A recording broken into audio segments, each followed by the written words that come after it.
Welcome to a special edition of Keeping the Lights On. We're here today shining the spotlight on one of our incredible sponsors who make this show possible. Our guest today is Robb Jones, Area Vice President of Sales from Chatsworth Products, or CPI. CPI is not just a supporter of our podcast, but is also a global manufacturer of ICT infrastructure solutions that power and protect your investment in IT, industrial automation, AI, and HPC. With global availability, rapid customization, and expertise in liquid cooling, CPI delivers the agility and innovation needed to support today's most demanding applications. Whether you're a longtime listener or new to the show, you'll discover how CPI's innovation is helping keep the lights on for so many. So grab your headphones, settle in, and join us for a quick conversation that's sure to illuminate new ideas and opportunities.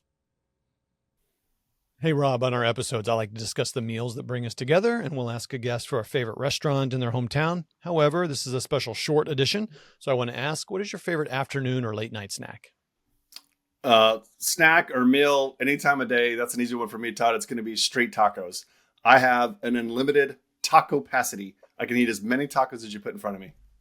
I think my kid might be that way too. So what's your favorite kind of street taco? I'm a chicken taco guy. Pollo, all the way. Okay, cool.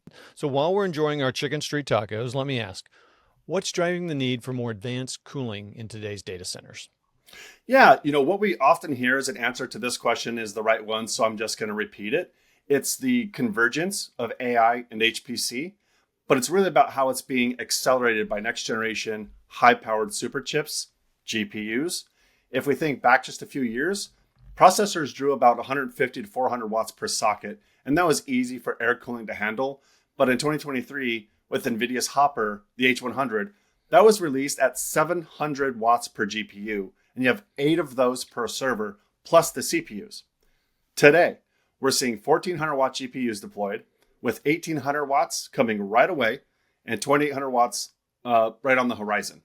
Now, power in equals heat out, and heat kills performance.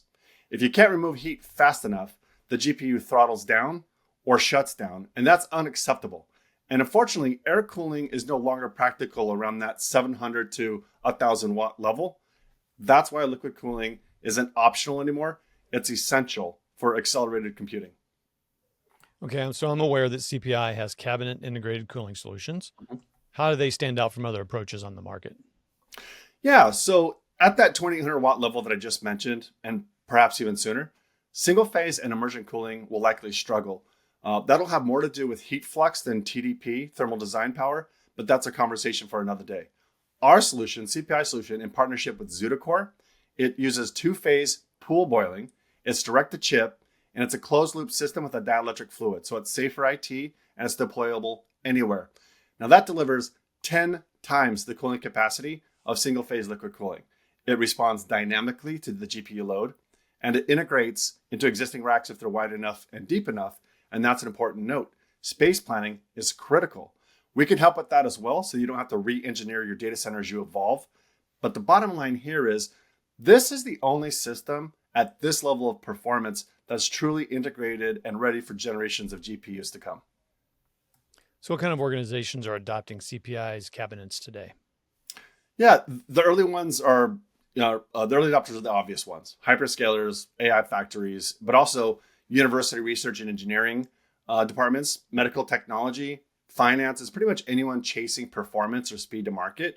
We're also hearing from our enterprise customers, especially as they explore developing their own agentic AI. Some of those will deploy a hybrid approach and put their AI services at their cloud service provider, but some of them will bring it on-prem. Wherever it is, they want flexibility and readiness for higher densities. So whether it's 2 racks or 200, we offer the same level of performance, integration, and support. All right, power and cooling demands are only going to continue to rise. How is CPI going to help customers future-proof their infrastructure? Yeah, future-proof is a strong word these days, and we can't see what's 5 years down the road. But we design for agility and for being future ready. It's baked into absolutely everything we do. Customers shouldn't have to rip and replace with every refresh. Our systems scale. So you can start with air, you can move to a liquid to air system and evolve to liquid cooling system from there, all within the same cabinet, our ZetaFrame ecosystem.